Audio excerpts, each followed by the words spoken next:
Here's an example of the artwork we'll be working on today. We're going to be studying the artist Paul Klee. The artist that we're going to be studying today is Paul Klee. So Paul Klee was known for creating some really interesting line works especially. So here this artwork is called Abstract Trio. So you can see this character, the second, and the third. They all have very interesting lines, right? Look at the angular lines of this character versus some of these curved, more organic lines. But he still has some angular lines in him. This middle artwork is called Adam and Little Eve. And it's very interesting to see how these lines connect.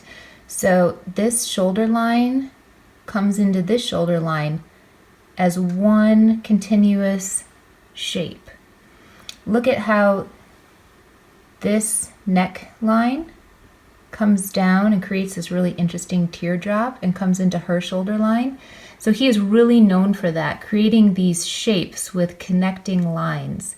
He also really had a popular theme in his artwork for the theater. So this is a theater curtain here. He also had crescent moons in a lot of his work. And over here you have this interesting character. So this artwork is called Ventriloquist and Crier in the Moor. So ventriloquist is, here's his puppet, and the moor is this open field. And you can see this really interesting face. So see how the eye comes up, forms this part of the nose. Likewise on this side, very unique abstract way of drawing a face with connecting lines.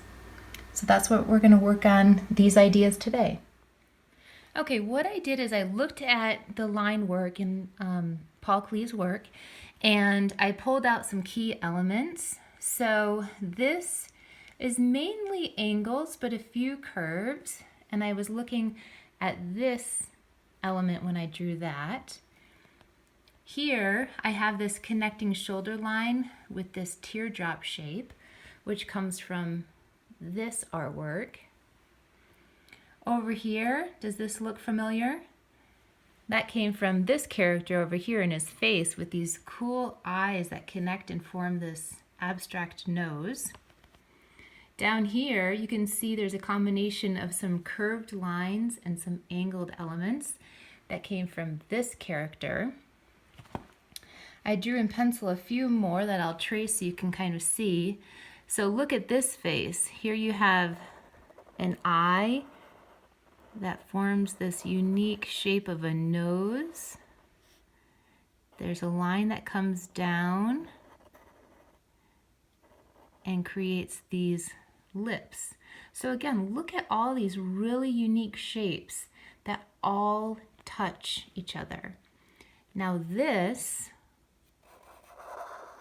are very interesting line combinations.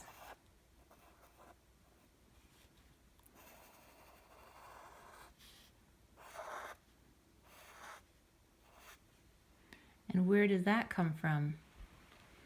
This girl here. See how Paul Klee drew her hair in such an interesting way. You have it almost hiding this one eye. Then there's some lines that come down from the top of her head, and then some lines that come down from the side. So what we'll be doing is we'll be looking at a lot of this line work and creating our own character. So what I did is I came up with an idea for a artwork that I am calling Tag Your It. So here's this character, and he's running and trying to tag his friend. And I have the crescent moon, which is an element that Paul Klee uses a lot. So what we're going to do is we're going to create a running character that's playing tag, and we're going to go step by step together, and you can add some of your own elements too. Okay, here are the supplies for today. So everyone needs to get out the brown paper to put down on your work surface. Everyone needs a pencil, your black marker, your pastels, and you'll see a couple different colored papers in your bag. You can choose whatever color you want. And then, same as before, put all your information on the back. Name, teacher, school, and grade. And when you're done with that, we'll go on to the next step. Okay, so here's our inspirational image, this running character. So what are some definers of a character who's running? You have an open stance, right? They're not just like these static straight legs. They have this gait, this open gait. The arms are in a bent position, and the whole body is in this active, see how it's like in an angle here? So what we're gonna do is we're gonna look at this as inspiration, and we're gonna draw together, follow along.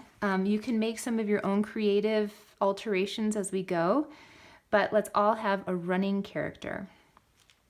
Again, we wanna have a combination of some angled lines, some curved lines, and almost all of our lines intersect at least one other line in the composition.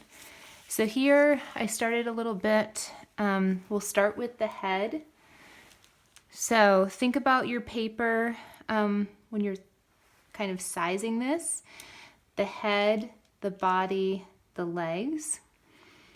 So I started with the head, I came here, I came up, and this kind of comes up to a point, and then around and over to this shoulder, and I stopped right there for now. So everybody create the head.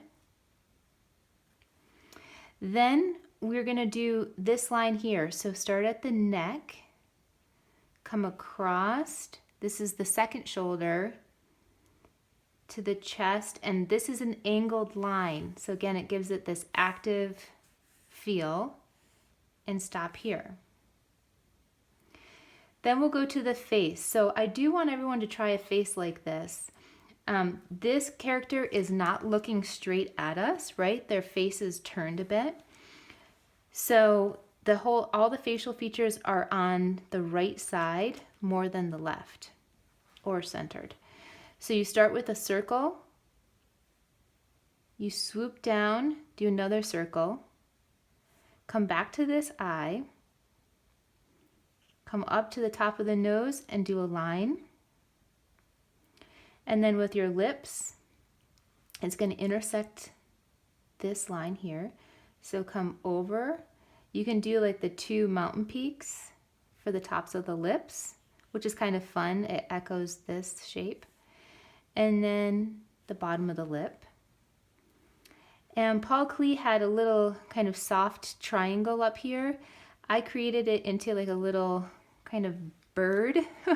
So just adding a little bit of fun here with a little eye and a wing. You can do that if you'd like. Okay, so next we have, let's go on to this arm. So again, we want these arms to be bent. And he's kind of like reaching out, trying to tag his friend. And think about where you want to make some interesting shapes. So see how I didn't stop right there? I keep going just to form some unique shapes in his body. And then this becomes the leg. And he's got this foot coming out. So again, you can have some of your own creative ideas here, but we want this character to be running. You all see this okay? And then I liked how this shape did this kind of crisscross. See that crisscross there? Kind of a fun Paul Klee move. And then here, I'm not just drawing the back of the body. What I did is I created this separate kind of line to give it a unique look. So, and at the end of some of his lines, he does these circles. And then sometimes he does kind of like a half arrow.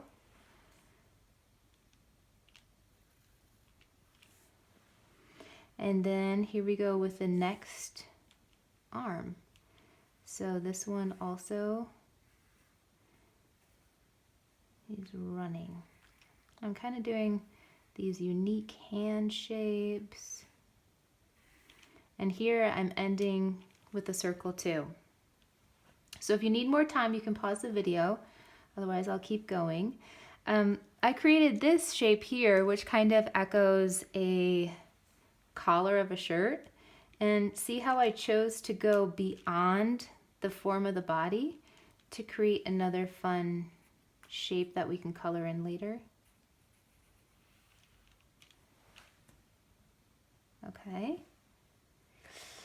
And let's see, what else? Oh, I created some kind of fingers, like reaching out for his friend. And these ones I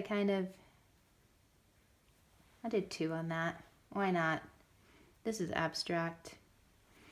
Okay, and then for the moon, I made a change here. So rather than just doing this crescent moon, I created this star kind of hanging off the moon. So I did a circle here, kind of came up. I parallel this line a little bit, and then I go right into, actually, that's interesting. I didn't make a perfect star there, but I like that. So it's kind of like this unique star shape hanging off a crescent moon. So everyone finish the lines with your pencil, and then we'll meet back. Okay, the next step is for us to trace all of our pencil lines with our marker, our black marker. So I started up in the top corner and trace all of these, and then we'll get into the oil pastel step. Okay, now we start coloring in our figure here. So each of the different shapes that you created with your line work, you can color in with a different color, choosing whatever color you want to put wherever. You can see for this neckline piece, I did green here, and then where this became a separate space, I did orange. Some areas, if you want, you don't have to color the whole space in. It kind of gives it a little bit more energy. See on this leg how I chose to keep a little bit of the background color showing through? But down here, I did a stronger area of fill. And then just because I don't have a line separating this leg from the body, I chose to stop the color there. So that's fine too. So color in your figure and your moon and star, and then we'll leave the background the plain color. Okay, so go ahead to that next step. Okay, so here's my finished artwork all colored in with the oil pastels. I chose to do different segments in different colors. Sometimes I have the limbs matching, like 2 orange arms. Sometimes I have different colors here. So it's really fun to play with all the different abstract elements that you want to. I hope you had fun, and we'll see you next month.